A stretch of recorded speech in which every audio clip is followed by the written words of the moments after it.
Before I go through the slides, I just want to say personally that these meetings are extremely important for myself and for the rest in our company. And the reason is because your strength and your courage and are very inspiring to us. And I'm hoping, Marie, maybe at some time during the day, there can be a photo of the group, because we like to have the photos of the people we're trying to help in our office. It reminds us of what's really important and why we do what we do every day. So I want to thank you, before I go through more formal slides, for what you do for us as individuals as well. Thank you. So I'll give you a little overview of Clementia Pharmaceuticals. Clementia, this is a little bit more of the financial side, which I think is important because it enables us to do what we do. And so we have funding from venture capitalists in North America, from the BDC, and also from OrbiMed, which is a very prominent financing institution in the US. And so what's our mission? Well, we're trying to develop an RAR gamma agonist for the treatment of FOP. That's our focus. That is the only thing we're thinking about right now in our day-to-day activities. So where did this compound come from? And how did the company come about? It was actually a series of events that I probably see not as being coincidence, and probably there's a larger force behind it, and that is that a company, Roche Pharmaceuticals, which is a very big pharmaceutical company, had been developing a compound called palovarotene, which you've heard about, which is a compound that they were looking to treat a very different disease. It was actually a respiratory disease. So they actually advanced this compound very far into the clinic. They had done phase 2 clinical studies. And unfortunately, for what they were particularly studying, this compound was not meeting their expectations for the efficacy in that specific disease. At the same time, in 2011, there was a group which published an article. It was by Shimono and Maurizio Pacifici and Masahiro Iwamoto. I don't know if you're aware of this article, but it could be easily provided to anyone if you're interested.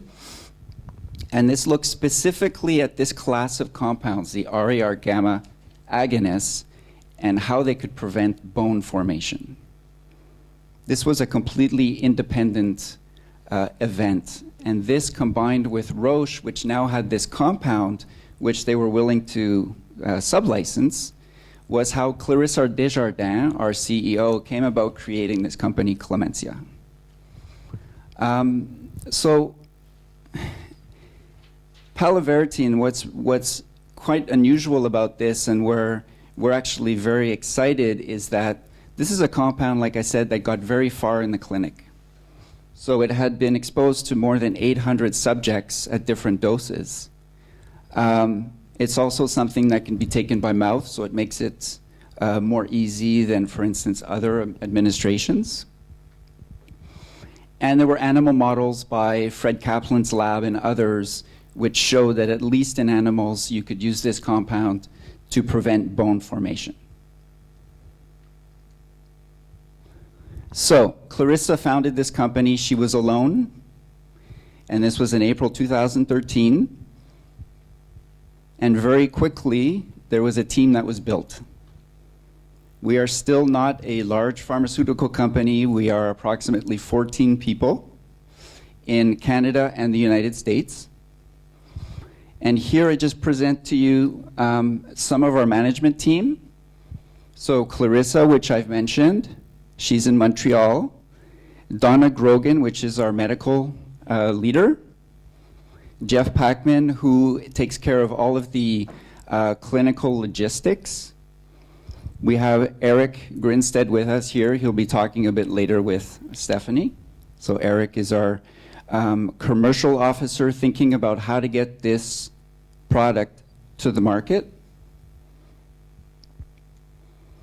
And then we have the rest of the individuals, which all play very important roles. Our first two here are actually the ones that are in the trenches doing the clinical study work, all the logistics involved in a clinical study, and there are many.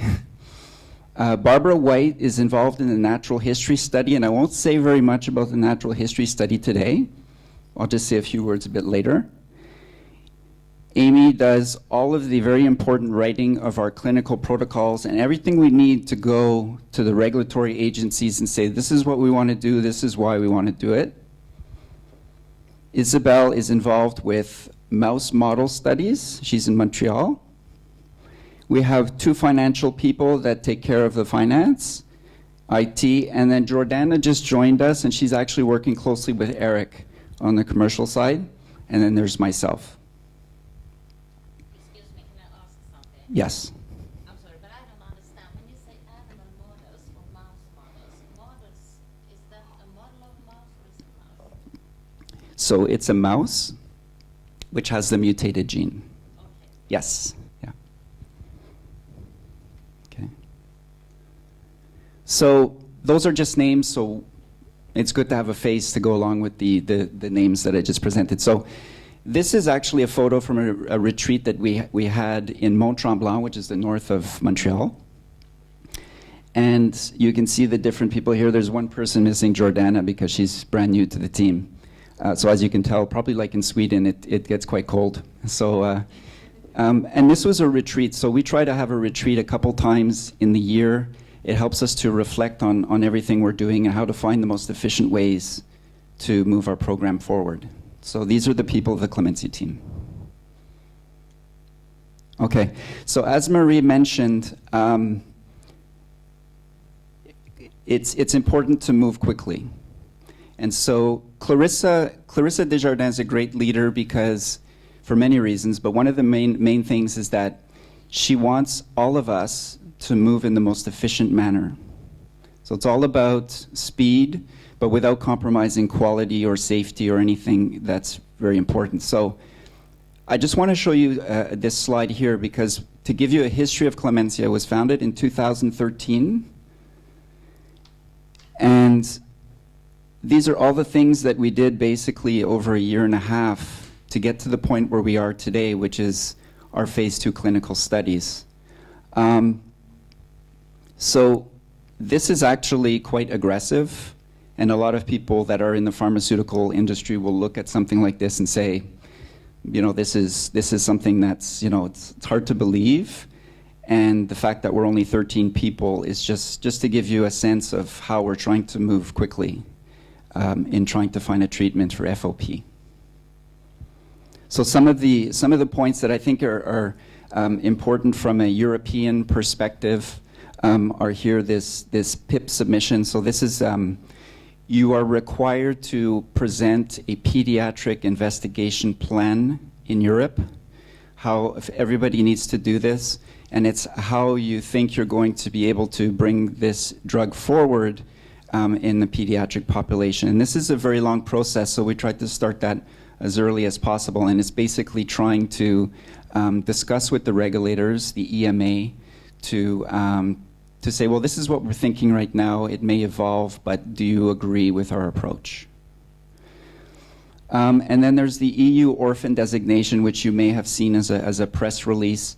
And this is important as well because when you have a drug for a rare condition such as FOP, orphan status basically allows you to try and be a little bit more efficient in bringing a product to the market. Okay, now what about this year? What are we trying to do this year? So we are still in the pediatric plan process with discussions with the agency. There was the completion of enrollment of the first 8 patients in the phase 2 study. And so this then was followed by a DMC meeting. DMC is a data monitoring committee, so it's composed of different experts that look at the data in a blinded fashion, so they don't know whether the patient received palovarotene or not, and determines whether, so in this case, what were the doses that should be brought forward to cohort 2, and whether we should change anything in our plan. Sorry, I have a question. Yes. So first cohort, 8 patients actually took the medicine? Yes. Okay, now what else we have planned is to meet, so we've presented a plan to EMA for the pediatric plan. Now FDA, so we want to meet with the FDA and discuss pediatrics and how we can move into the pediatric population. So that'll be an important event this year. This here, Japanese PK, this is because for phase 3, which is the next phase of clinical studies, we are looking at different places in the world that we could have clinical sites. And for Japan, we need to do this activity in order to be able to treat patients in Japan.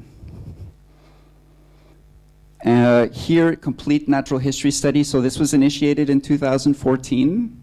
We're recruiting patients still, and we're hoping to finish that by the end of this year.